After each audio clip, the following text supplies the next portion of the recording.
इलाज का लाभ लिया है या फिर जो उपचार करा रहे हैं, उनमें से लाखों ऐसे साथी हैं जो इस योजना से पहले अस्पताल जाने की हिम्मत ही नहीं जुटा पाते थे, टालते रहते थे, वो दर्द सहते थे, जिंदगी की गाड़ी किसी तरह खींचते रहते थे, लेकिन पैसे की कमी की वजह से अस्पताल नहीं जा पाते थे। इस तकलीफ का एहसास ही हमें भीतर तक झकझोर देता है। मैं ऐसे परिवारों से मिला हूं इस कोरोना काल में, और उसके पहले ये आयुष्मान की जब जो लोग सेवाएं लेते थे, कुछ बुजुर्ग ये कहते थे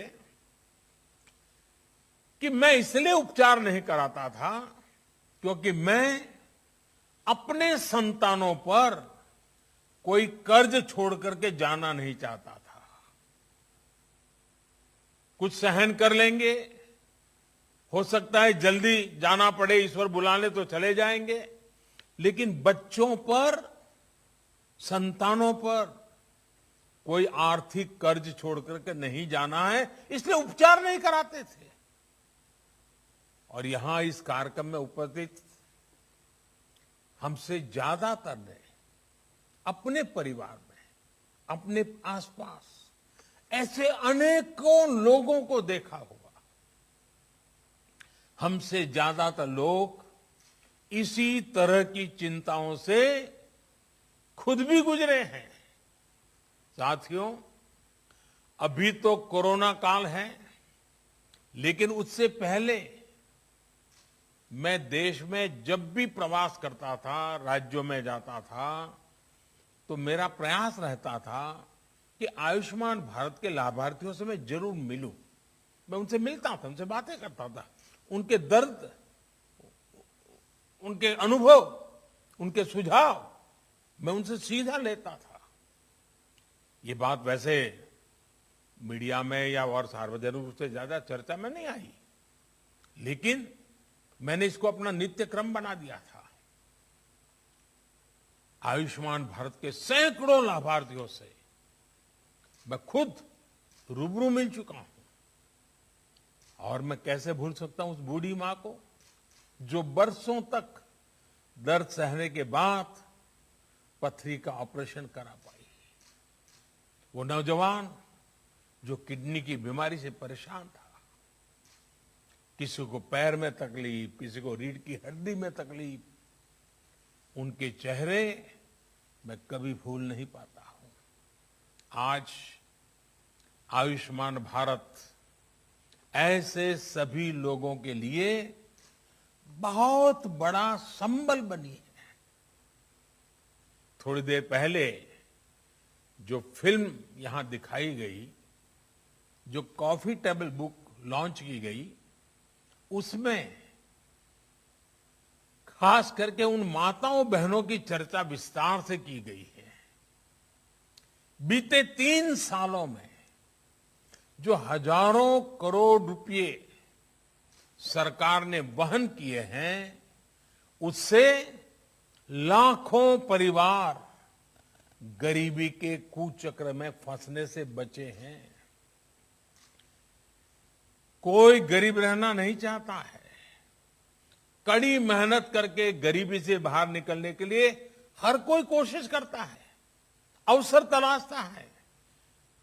कभी तो लगता है कि हां बस अब कुछ ही समय में गरीबी से बाहर आ जाएगा, और अचानक परिवार में एक बीमारी आ जाए तो सारी मेहनत मिट्टी में मिल जाती है।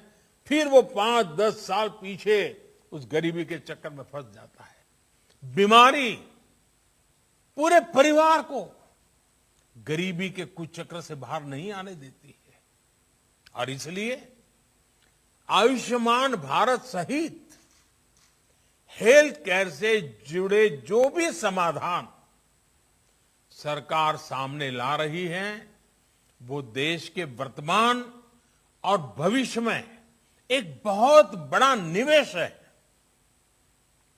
भाइयों और बहनों, आयुष्मान भारत डिजिटल मिशन अस्पतालों में प्रक्रियाओं को सरल बनाने के साथ ही ईज ऑफ लिविंग भी बढ़ाएगा।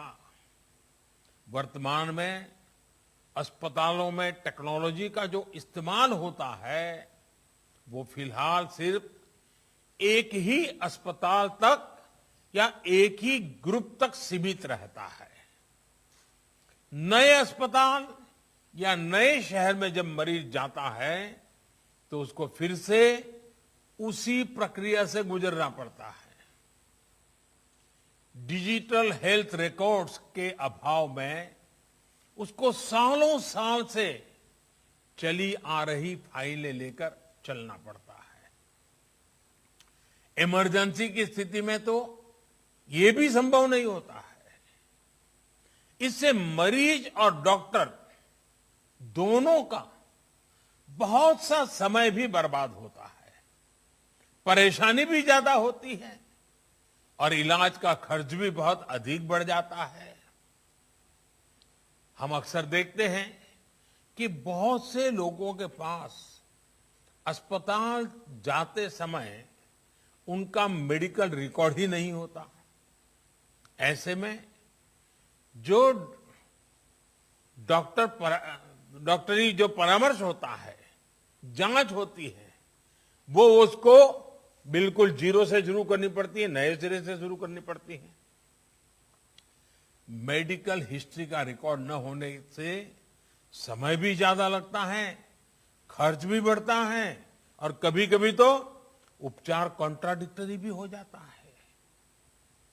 और हमारे गांव देहात में रहने वाले भाई बहन तो इस वजह से बहुत परेशानी उठाते हैं। इतना ही नहीं, डॉक्टरों की कभी अखबार में एडवर्टाइजमेंट तो होती नहीं है। कानों कान बात पहुंचती कि भाई फलाने डॉक्टर अच्छे हैं, मैं गया था तो अच्छा हुआ।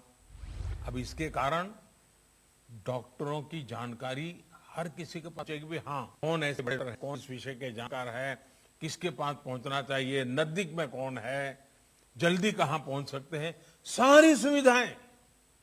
और आप जानते हैं, और मैं और एक बात कहना चाहूंगा, इन सभी नागरिकों को इस तरह की परेशानी से मुक्ति दिलाने में आयुष्मान भारत डिजिटल मिशन बड़ी भूमिका निभाएगा। साथियों, आयुष्मान भारत डिजिटल मिशन अब पूरे देश के अस्पतालों के डिजिटल हेल्थ सॉल्यूशंस को एक दूसरे से कनेक्ट करेगा। इसके तहत देशवासियों को अब एक डिजिटल हेल्थ आईडी मिलेगी। हर नागरिक का हेल्थ रिकॉर्ड डिजिटली सुरक्षित रहेगा। डिजिटल हेल्थ आईडी के माध्यम से मरीज खुद भी और डॉक्टर भी पुराने रिकॉर्ड को जरूरत पड़ने पर चेक कर सकता है। यही नहीं, इसमें डॉक्टर, नर्स, पैरामेडिक्स जैसे साथियों का भी रजिस्ट्रेशन होगा। देश के जो अस्पताल है, क्लिनिक है, लैब्स हैं, दवा की दुकानें हैं, ये सभी भी रजिस्टर होगी। यानी ये डिजिटल मिशन हेल्थ से जुड़े हर स्टेक होल्डर को एक साथ एक ही प्लेटफॉर्म पर लाएगा। साथियों, इस मिशन का सबसे बड़ा लाभ देश के गरीबों और मध्यम वर्ग को होगा। एक सुविधा तो यह होगी कि मरीज को देश में कहीं पर भी ऐसा डॉक्टर ढूंढने में आसानी होगी जो उसकी भाषा भी जानता है, समझता है और उसकी बीमारी के उत्तम से उत्तम उपचार का वो अनुभवी है। इससे मरीजों को देश के किसी कोने में भी उपस्थित स्पेशलिस्ट डॉक्टर से संपर्क करने की सहूलियत बढ़ेगी। सिर्फ डॉक्टर ही नहीं, बल्कि बेहतर टेस्ट के लिए लैब्स और दवा दुकानों की भी पहचान आसानी से संभव हो पाएगी। साथियों, इस आधुनिक प्लेटफॉर्म से इलाज और हेल्थ केयर पॉलिसी मेकिंग में से जुड़ा पूरा इकोसिस्टम और अधिक प्रभावी होने वाला है। डॉक्टर और अस्पताल इस प्लेटफॉर्म का उपयोग अपनी सर्विस को रिमोट हेल्थ सर्विस प्रोवाइड करने में कर पाएंगे। प्रभावी और विश्वस्त डेटा के साथ इससे इलाज भी बेहतर होगा, मरीजों की बचत भी होगी। भाइयों और बहनों, देश में स्वास्थ्य सेवाओं को सहज और सुलभ बनाने का जो अभियान आज पूरे देश में शुरू हुआ है, ये 6-7 साल से चल रही सतत प्रक्रिया का एक हिस्सा है। बीते वर्षों में भारत ने देश में आरोग्य से जुड़ी दशकों की सोच और अप्रोच में बदलाव किया है। अब भारत में एक ऐसे हेल्थ मॉडल पर काम जारी है जो होलिस्टिक हो, समावेशी हो। एक ऐसा मॉडल जिसमें बीमारियों से बचाव पर बल हो, यानी प्रिवेंटिव हेल्थ केयर, बीमारी की स्थिति में इलाज सुलभ हो, सस्ता हो और सबकी पहुंच में हो। योग और आयुर्वेद जैसी आयुष की हमारी पारंपरिक चिकित्सा पद्धति पर बल हो। ऐसे सभी प्रोग्राम गरीब और मध्यम वर्ग को बीमारी के कुचक्र से बचाने के लिए शुरू किए गए। देश में हेल्थ इंफ्रा के विकास और बेहतर इलाज की सुविधाएं देश के कोने कोने तक पहुंचाने के लिए नई स्वास्थ्य नीति, हेल्थ पॉलिसी, स्वास्थ्य नीति बनाई गई। आज देश में एम्स जैसे बहुत बड़े और आधुनिक स्वास्थ्य संस्थानों का नेटवर्क भी तैयार किया जा रहा है। हर 3 लोकसभा क्षेत्र के बीच एक मेडिकल कॉलेज का निर्माण भी प्रगति पर है। साथियों, भारत में स्वास्थ्य सुविधाओं को बेहतर बनाने के लिए बहुत जरूरी है कि गांवों में जो चिकित्सा सुविधाएं मिलती हैं, उनमें सुधार हो। आज देश में गांव और घर के निकट ही प्राइमरी हेल्थ केयर से जुड़े नेटवर्क को हेल्थ एंड वेलनेस सेंटर में उससे सशक्त किया जा रहा है। अभी तक ऐसे लगभग 80,000 सेंटर्स चालू हो चुके हैं। ये सेंटर्स रूटीन चेकअप और टीकाकरण से लेकर गंभीर बीमारियों की शुरुआती जांच और अनेक प्रकार की सुविधाओं से लैस हैं। कोशिश ये है कि इन सेंटर्स के माध्यम से जागरूकता बढ़े और समय रहते गंभीर बीमारियों का पता चल सके।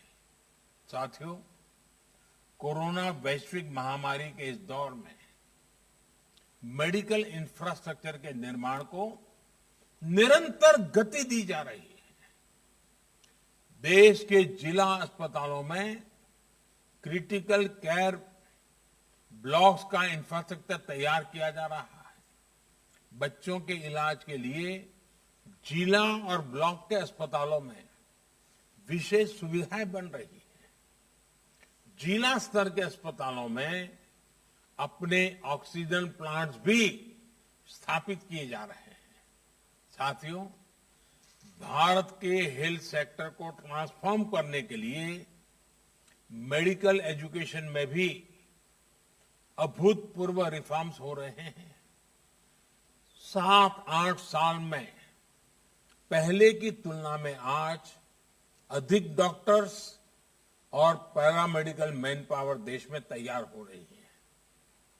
सिर्फ मैन पावर ही नहीं, बल्कि हेल्थ से जुड़ी आधुनिक टेक्नोलॉजी, बायोटेक्नोलॉजी से जुड़ी रिसर्च, दवाओं और उपकरणों में आत्मनिर्भरता को लेकर भी देश में मिशन मोड पर काम चल रहा है। कोरोना की वैक्सीन के डेवलपमेंट और मैन्युफैक्चरिंग में भारत ने जिस तरह अपना सामर्थ्य दिखाया है, वो हमें गर्व से भर देता है।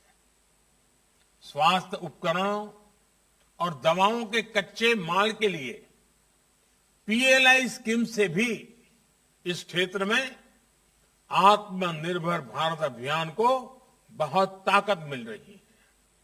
साथियों, बेहतर मेडिकल सिस्टम के साथ ही ये भी जरूरी है कि गरीब और मध्यम वर्ग का दवाओं पर कम से कम खर्च हो। इसलिए केंद्र सरकार ने जरूरी दवाओं, सर्जरी के सामान, डायलिसिस जैसी अनेक सेवाओं और सामान को सस्ता रखा है। भारत में ही बनने वाली दुनिया की श्रेष्ठ जेनरिक दवाओं को इलाज में ज्यादा से ज्यादा उपयोग में लाने के लिए प्रोत्साहन दिया गया है। 8,000 से ज्यादा जन औषधि केंद्रों ने तो गरीब और मध्यम वर्ग को बहुत बड़ी राहत दी है। और मैं जन औषधि केंद्र से जो दवाइयां लेते हैं, ऐसे मरीजों से भी पिछले दिनों मुझे कई बार बात करने का मौका मिला और मैंने देखा है कुछ परिवार ऐसे उनको डेली कुछ दवाइयां लेनी पड़ती हैं, कुछ उम्र में कुछ बीमारियों के कारण। इस जन औषधि केंद्र के कारण ऐसे मध्यम वर्गीय परिवार के 1,000, 1,500, 2,000 रुपया हर महीना बच रहा है। साथियों, एक संयोग ये भी है कि आज का ये कार्यक्रम वर्ल्ड टूरिज्म डे पर आयोजित हो रहा है। कुछ लोग सोच सकते हैं कि हेल्थ केयर के प्रोग्राम का टूरिज्म से क्या लेना देना, लेकिन हेल्थ का टूरिज्म के साथ एक बड़ा मजबूत रिश्ता है, क्योंकि जब हमारा हेल्थ इंफ्रास्ट्रक्चर इंटीग्रेटेड होता है, मजबूत होता है, तो उसका एक सकारात्मक प्रभाव टूरिज्म सेक्टर पर भी पड़ता है। क्या कोई टूरिस्ट ऐसी जगह जाना चाहेगा जहां किसी इमरजेंसी में इलाज की बेहतर सुविधा ही न हो? और कोरोना